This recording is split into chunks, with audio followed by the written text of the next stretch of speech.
Myths. I am Yahowah. Each weekday here on GCN, we strive to expose the destructive myths which are associated with religion, most all of them, politics, no matter the persuasion, patriotism, which has become a form of dumbing people down where they no longer think, and the media, which is more a source of distortion and lies than anything else these days. We will also expose military and economic schemes as well as intelligence gathering schemes. Instead of merely presenting the news, our mission is to think, so that we come to understand what is actually happening, and so that we reveal who's telling the truth and who's not. Then during our second hour, speaking of truth, we're going to engage God on his terms. We're going to use evidence and reason, since his is the lone reliable voice in an exceedingly troubled world. Our phone number for those who would like to participate in this discussion is 877-300-7645. It is toll-free. Most of you are aware that the United States got caught with its hand in the cookie jar. It not only had begun a program of confiscating information by court order, secret court order, from virtually every American web powerhouse, from Apple to Microsoft, from Facebook to Google, Skype, you name it, Paltalk. They wanted it all. And then they got so bold as to say to Verizon that we want the phone records. We want to know who called whom, where they were, when they called, how long they talked, of every Verizon customer. They got caught because one young man had the courage to risk his own fate for the greater good. Now, it is astonishing to me that the majority of Americans don't think that what the United States government did in violation of its own Constitution was wrong. Most Americans are angry at the man who gave you this gift, who revealed that the U.S. government was ignoring its own Constitution, the very Constitution that those men and women had been sworn to serve. And they think that maybe he should be extradited, that he is a traitor, that he's, as the CIA claims, is a person who has put America at grave risk, and not the perpetrators, not the government officials themselves. Stunning. It's kind of like 1984 and Brave New World and Animal Farm have all come to materialize on our doorstep. And I'm not talking here about Big Brother spying everywhere. That's obvious. I'm talking with dumbing down of the population so that they go along with it as unthinking zombies. The president, of course, defended the program, which is the part that seen both sides of the aisle, Republicans and Democrats in Congress and the Senate, as well as leading government officials, as well as the President of the United States, all defending what they were doing, is probably the most reprehensible part of this, maybe the second most reprehensible. I would say the most reprehensible is America's yawning reaction to it, just as the functional zombies in a future world where people are becoming nothing but serfs to their lords and masters. The President of the United States said that oh, you know, don't look at me. This program, it was authorized by Congress, and all its continual oversight by Congress. Don't blame me for it. You know, the last thing I need is another crisis, another shot to my credibility. You know, after the disclosures that he's lied about everything related to the IRS scandal, that he knew and purposefully orchestrated the targeting of opponents, particularly in the Tea Party, and that his awareness of this was just quite recent, when there's now emails that prove otherwise, when every shred of evidence regarding Benghazi shows that the President of the United States not only lied, but he went to sleep the night that, after he'd been told that the embassy was under attack, allowed 4 Americans to die without any support. Lied about who the perpetrators were to advance his agenda. That when you have a president in these circumstances, a president who was exposed before PRISM and before the Verizon incident by the Associated Press for having gotten the same secret court to impose wiretaps and clandestine spying on reporters from the Associated Press. Oh, then, waffling all over that. Now, that's even forgotten in light of the fact that now it's tens of millions of Americans, if not every American, that is being spied upon. This president said that he had some healthy skepticism. I'm not sure that he's a skeptic of anything. I think he's a zealot. But he said that after the safeguards were established, he decided it was worth it. Of course it was, from his perspective. He could spy on those that he thought did not share his agenda. He said you can't have 100% security and then also have 100% privacy and zero inconvenience. It's the antithesis of what Benjamin Franklin said. Of course, Benjamin Franklin said those who give up privacy, freedom, for security deserve neither. Obama's taking the opposite view. Oh, if you want security, you've got to give up privacy.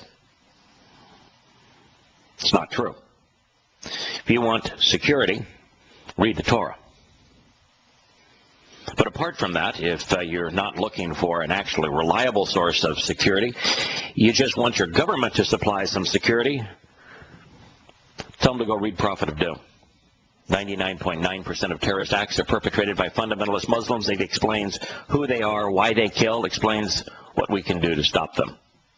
You don't need to spy on average Americans. You don't need to frisk little old ladies going through airports, 5-year-old girls. No, you really don't need to do that. We don't need to invade everyone's privacy. We just need to be smart, which is something we've ceased to be. He said there'll be some trade-offs involved, and we're going to have to make some choices. No, they made their choices. They just didn't give America any choice. It used to be that America was about freedom. Now it isn't. It's about the government officials choosing and imposing. When law-abiding citizens make phone calls, who they call, when they call, and where they call is private information. Not anymore.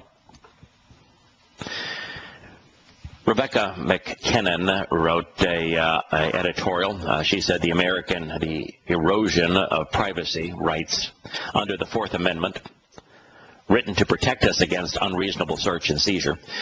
You can't have anything more unreasonable than PRISM and the Verizon phone records. It's completely unjustifiable. It's an absolute, total conflict with the rights provided by the Fourth Amendment. So it's an example, again, just as are all of the gun laws that are trying to be, that the government is trying to impose. It's an absolute, total, and complete disagreement, discord with the U.S. Constitution. But it began in earnest under George W. Bush, who I understand now has a favorable rating. This guy that committed America to 2 wars based on his lies that led to 1 million people being died and squandering of $6 trillion of U.S. currency, who claimed to be an evangelical born-again Christian, and then when he was no longer up for election said, that wasn't true. Yeah, favorable rating now. My. The Patriot Act passed overwhelmingly. When it was passed right after 9/11, I screamed. I was doing thousands of radio interviews at the time. I told America that had been hoodwinked by putting a label that most Americans love, patriotism, on a bill that did exactly the opposite, that removed the freedoms and the protections that had once made America great, that it was the anti-patriotism act, but nonetheless it passed overwhelmingly. It allows the FBI to obtain telecommunication, financial, and credit records without a court order. The Fourth Amendment is done asunder by the Patriot Act. Moreover, the Foreign Intelligence Surveillance Act, which was passed in 2008, its amendment grants U.S. companies immunity from being sued by their customers who comply even with blatantly illegal government surveillance requests. So the government knows what it's doing is illegal. It's know that it's unconstitutional. The companies that they're forcing to turn over information to them say, you know, our customers are going to sue us. What you're doing is against the law. And the government says, hey, but we'll indemnify you. We know it's illegal. But we're the government. We can choose who can sue and who can't sue. If they sue you, we're going to write a law here that says that, no, they can't sue you for that. They don't play by their own rules. Hypocrites. You ought not be patriotic. If you are, shake your ignorance. As a presidential candidate in 2008, Barack Obama pledged to reform the Patriot Act and to rescind the FISA Amendments Act, which that was the Freedom of the Foreign Intelligence Surveillance Act in 2008. He was going to oppose both of those things, but he reversed his position, of course. The Obama administration has fought bipartisan efforts in Congress to bring the change he once championed. Oh, yes, change. We're going to do this. We're going to do that. The only thing that Obama did is accelerate the decline of America. He didn't change anything. Everything he said he was going to do, he didn't do. The result is the new normal, according to this CNN editorial. Surveillance, often of questionable legality and sometimes clear illegality, against Americans who have effectively no recourse against their government. Their constitutional rights have been torn asunder. And most of the time, most citizens are unaware of how egregious the invasions of their privacy actually are. Most of us are being watched most of the time. Data is being stored forever. The surveillance state is far more egregious, far more pervasive, far more intrusive than the wildest dreams of George Orwell. We're going to return to this, and I'm going to tell you a story that hopefully will shock you to your core. Welcome back to Shattering Myths. I'm your host, Yahowah. We're covering aspects of the story of both the PRISM and the confiscation of telephone records of tens of millions of Americans, and the U.S. Support for such not only intrusions of privacy, but also of overturning the protections that once were considered important in the U.S. Constitution. The 29-year-old computer technician who actually works for a U.S. defense contractor is the person who leaked the detail. He's worked for Booz Allen. It is interesting what the United States has done here. The whole story, and this is not the story that's going to shake you. I probably won't get to that until the next segment. It has to do with the plot that Dianne Feinstein told the nation that had been thwarted by this. It is quite a story. But one of the things that the U.S. government has done is that rather than hire people directly as government workers, and therefore having to pay them huge pensions and all of the cost associated with the inefficiency of the U.S. government, they work through private contractors. The government knows that it can't do anything well. It's too bad most people don't recognize that, but it can't do anything well. So it hires private contractors to do most everything. And the private contractors are also in a position where they don't want to be, particularly those working for the government, they get a pass on the manner that they employ individuals, so that they don't have to pay them severance, so they don't have to pay them health care, so they don't have to provide them any benefits, so that they can circumvent every burden that's placed on an ordinary business. And what they do is they hire people. They have consulting firms like Booz Allen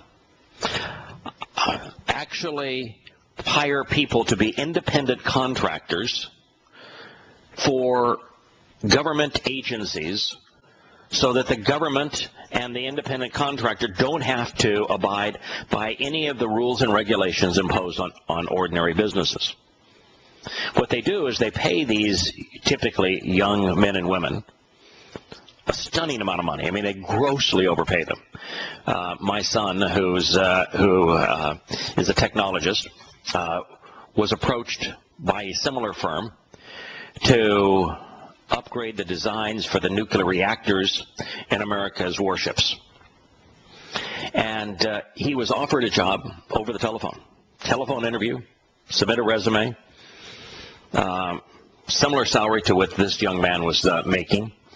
You know, first job out of after graduate school, about $130,000. But no health care, no guarantees, not an employee, considered an independent contractor to work on U.S. warships in their nuclear reactors. No background search. Here's the job offered on a Tuesday. Show up for work on Thursday. Here's the building. You can't talk to the people you're going to be working for. You can't ask them any questions. You accept it's the one-year contract. Go. Well, that's the kind of situation that Snowden was put in, this young man who released this information. 29 years old, just a couple of years older than my eldest son that was put in a similar situation on something equally as and potentially as damaging. He said that his sole motive was to inform the public as to that which is being done in their name and which is being done against them. Edward Snowden told the British Guardians. He's right. That was, there's no other motive for this. It's impossible to have any other motive. No reason to even question it. The man had no financial gain. He saw grotesque malfeasance being done, that the country was spying and breaching its own constitution, spying on its own people, and he still knew it. Amazing that somebody actually could say, that's wrong, and then have the courage to risk his own future so that we as average citizens might know this. Snowden is a former technical assistant for the CIA. He had been working at the National Security Agency, the U.S. Electronic Intelligence Service, for the past 4 years. The newspaper reported the NSA is this giant black box, and we're always told, oh, don't worry about them. They're only spying on foreigners. This is a foreign intelligence gathering capability, totally off books. We're not going to tell you who's in charge of it. We're not going to tell you what their budget is. We're not going to tell you anything about it. Just don't worry about them, because they're only listening in and analyzing foreign threats, foreign governments. Well, that turned out to be quite the lie, didn't it? So this young man was in Hawaii doing his job of computer consulting for the firm Booz Allen Hamilton. He's now in Hong Kong, knowing that the U.S. government is probably going to go after him. We'll return to what he had to say, and then to the lie coming from Miss Feinstein.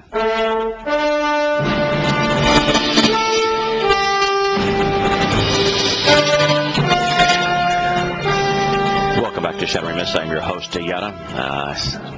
Snowden, who is, by any measure, a very courageous man, a man that has something that I don't think 1 in 100,000 Americans has these days, which is a conscience, as well as a backbone and courage.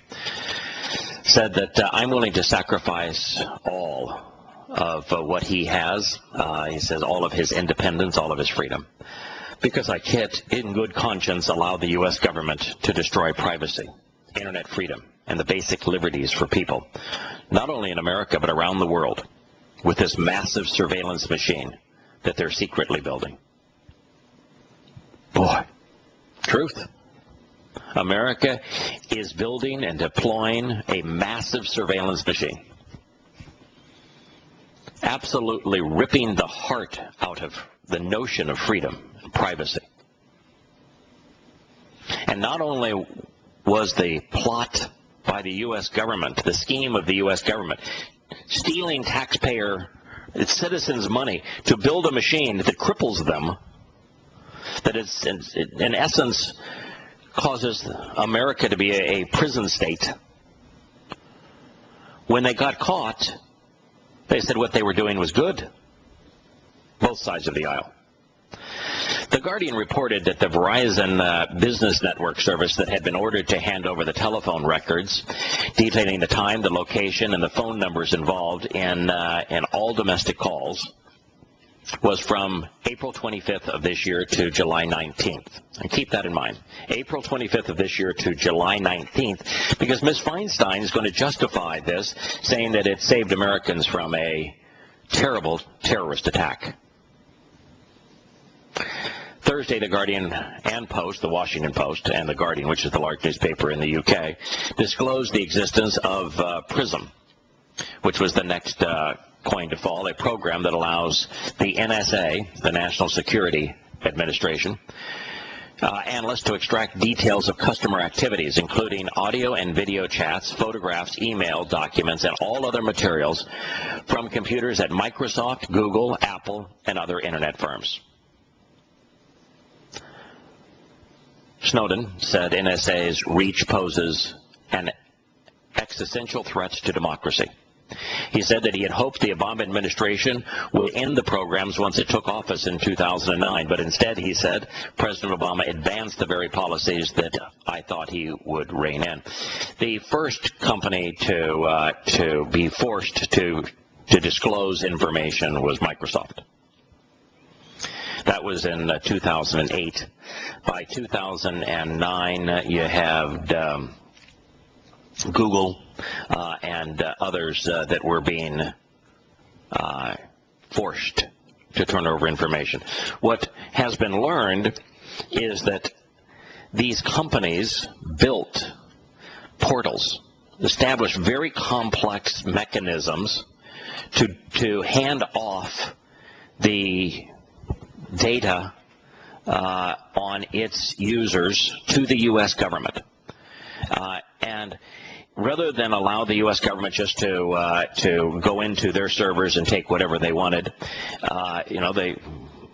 what they created was a mechanism that took everything in the court order that the U.S. government had demanded and put it through a portal, and then had servers set up on behalf of the U.S. government for the U.S. government to plow through all of your usage of the internet, including all conversations, communications, images, whatever it is that you're doing online.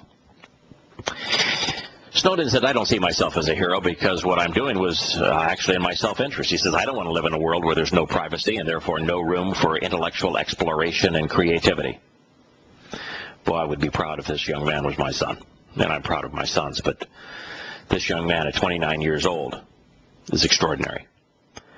The first call for Snowden's prosecution, however, came after his identity had been revealed. It was by Representative Peter King, the chairman of the House Homeland Security Subcommittee.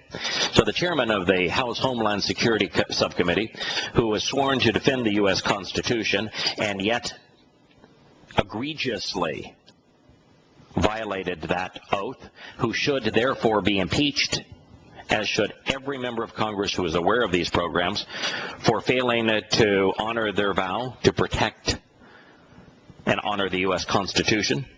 Now he wants Edward Snowden arrested and prosecuted by the U.S. government, not the congressmen and senators and administration leaders and heads of spy organizations that wantonly, knowingly, purposefully, deliberately violated the U.S. Constitution, which is the ultimate law in the land. He says that we need to go after him with an extradition proceeding at the earliest possible dates. This is an extraordinary consequence to American intelligence. You know, the problem is there is no collective American intelligence. We've lost the ability to be rational, to think, to be moral. Intelligence requires the ability to be judgmental, the ability to be moral, the ability to be discriminating, the ability to differentiate between right and wrong. We've lost it. I think it's weird that they're trying to try him for treason. Basically, as far as I understand, treason is the helping of a country's enemies. And all he did was give the American people the information. Right. So are they saying that we're the enemy? That's exactly right. Yep. Brilliant point, Scott. That is exactly right. He disclosed to the American people that the government of America was acting as their enemy. So, in reality, what he disclosed shows that the U.S. government, it's your congressmen, your senators, the heads of American spy agencies, and this administration, the Obama administration, are the enemy of the United States, that they are secretly curtailing Americans' freedoms. You know, we talk about our great military. They're here to protect our freedoms, and yet the U.S. government itself is attacking U.S. freedoms. He disclosed that. Now, for the American government to call him a traitor, then since he is, the only way that you can view that rationally is to say that the U.S. government views Americans as the enemy, because they're the ones being spied on, when in fact the enemy is the U.S. government. Dianne Feinstein, now we're to the point where, when unfortunately we will never get through all of this today. We'll resume this tomorrow. Dianne Feinstein, the chairman of the Senate Intelligence Committee, who also ought to be tried for treason, helped to lead said that this information, and she was speaking at the time directly of the Verizon wiretaps. Not wiretaps, but the Verizon collection of telephone use data, said it had led directly to the arrest and conviction in 2 cases. Najibullah Zazi, an Afghan, born Colorado man who pleaded guilty to conspiring to bomb targets in New York. Now, there have been dozens of these sting operations. This occurred way before, years before, the Verizon authorization. And it wasn't even part of PRISM. It was a part of the countless FBI sting operations where the FBI went in to imposed as Islamist fundamentalist. The FBI went in and posed as Islamist fundamentalist on Islamic chat sites and enticed young Muslim boys to do this kind of thing. This was a classic sting operation, had nothing to do with PRISM or, of course, with the Verizon collection of data, because it happened years before. Now, this is the next one. She says, David Headley, who pleaded guilty to conducting advanced surveillance for the Pakistani jihadist who attacked hotels and other targets in Mumbai, India in 2008, killing 164 people.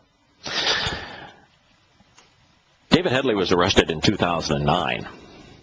The time that he was arrested, he was an informant for the United States. We were paying him. The DEA was paying him. Lived in Chicago. David Headley was arrested at O'Hare Airport on his way to Pakistan to meet with the ISI, because he was a double agent. He was taking U.S. government money as an informant and then working on behalf of the Pakistani ISI. David Headley was arrested because he was caught planning the attack on the Danish newspaper that published the cartoon showing that Mohammed inspired suicide bombers. Nothing to do with these programs. And the fact that he was even tracked down was all because of the use of SIM cards. You know, SIM cards are the little phone cards that you put in any mobile device. It's what enables, this thing that's now being done with Verizon, started in April, will go to June.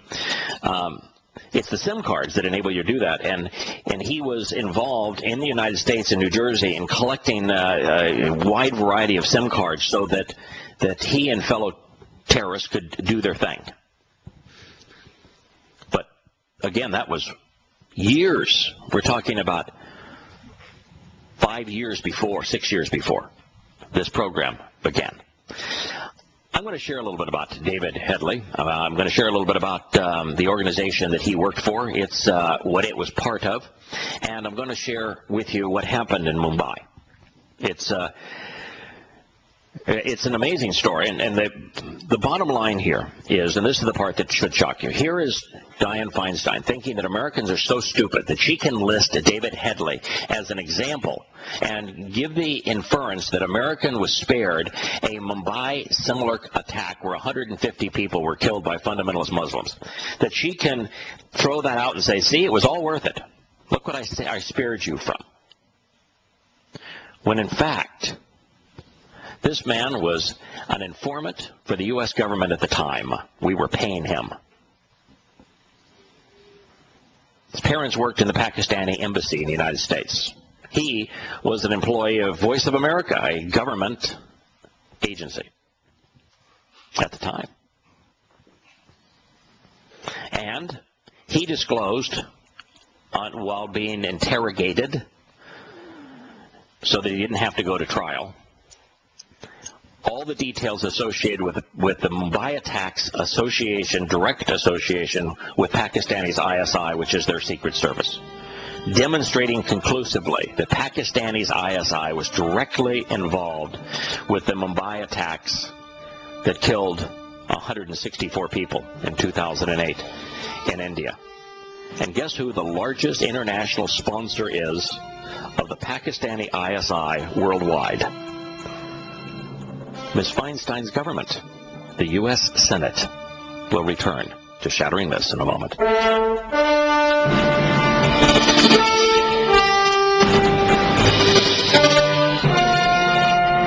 Shattering Myths. It is, if it doesn't bother you that Dianne Feinstein, the head of the Senate Intelligence Committee, said that Americans were spared an attack similar to that perpetrated in Mumbai by its using of this information that's being now confiscated and on the privacy of Americans relative to their cell phones via Verizon, to get David Headley to plead guilty. And when it's absolutely untrue, and when David Headley actually worked for the U.S. government at the time, and when David Headley told the U.S. government, and therefore the Senate Intelligence Committee, that the Mumbai attacks were planned, funded, and orchestrated by the Pakistani government's ISI, their intelligence, internal intelligence agency. And yet, Dianne Feinstein, who is in the Senate and therefore responsible for the amount of money that America gives to other countries, routinely approves giving many billions of dollars a year to Pakistan, which is used to fund the ISI, which is the very terrorist organization that funded, coordinated the attacks on India. And if that doesn't shake you to your core, that she is knowingly and abetting terror internationally through funding Pakistan's ISI, when she knows that David Headley is the person who spilled the beans on the ISI, and that at the time he worked for the U.S. government, and yet she's saying, oh, but by taking Americans' privacy, look what we did. We stopped this man. When, of course, stopping him had nothing to do with Mumbai. He had nothing to do with spying on behalf of the Mumbai terrorists, because they're all dead. To make such a statement, she has to assume or believe that Americans are comatose, that no one will bother to check. Well, Taiba is the organization that perpetrated the Mumbai attacks. It is a religious and political organization in Pakistan that was created by the Pakistani government, their ISI and their military, specifically to terrorize Indians in the Kashmir region. That was its specific purpose, funded, controlled by, orchestrated by, started by the Pakistani government's ISI, Lashkar-e-Taiba. They are the group that perpetrated the attack. Now, this Mr. Headley could not be helping those who actually perpetrated the attack, the jihadists, because all but one was killed in the rescue of hostages. The only one who survived the rescue of hostages of the 10 attackers was Jamal Qassab, and he was executed in prison in November 21st of last year. So Mr. Headley obviously was not spying on behalf of, or plotting or scheming on behalf of the Mumbai terrorists. They're all dead. Here's the story of the Mumbai terrorist attacks. And then we're going to get to Mr. Headley, probably tomorrow's show with Mr. Headley. 2008 Mumbai attacks were 12 coordinated shooting and bombing attacks across Mumbai, India, which is India's largest city. It used to be called Bombay, by members of Lashkar-e-Taiba, the Pakistani-based. It's not just Pakistani-based, it's ISI-controlled Islamist, it says, militant organization. They're a fundamentalist Islamic jihadist group. The attackers allegedly received reconnaissance assistance before the attacks. You know what their primary source of reconnaissance was? Google Maps. You know, the internet-based Google Maps. Jamal Qassab, the only attacker who was captured alive, later confessed upon interrogation that the attacks were conducted with support of Pakistan's ISI. That was also confirmed by David Headley.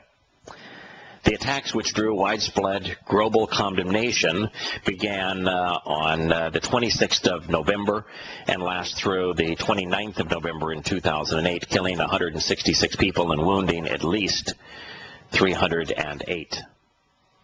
Now, what's interesting here, too, is that you have the two surviving operatives in this attack, David Headley and Ajmal Qassab, and they both provide detailed evidence that Pakistan's Secret Service, their ISI, was responsible for the attacks, and America doesn't disclose that information and continues to fund Pakistan.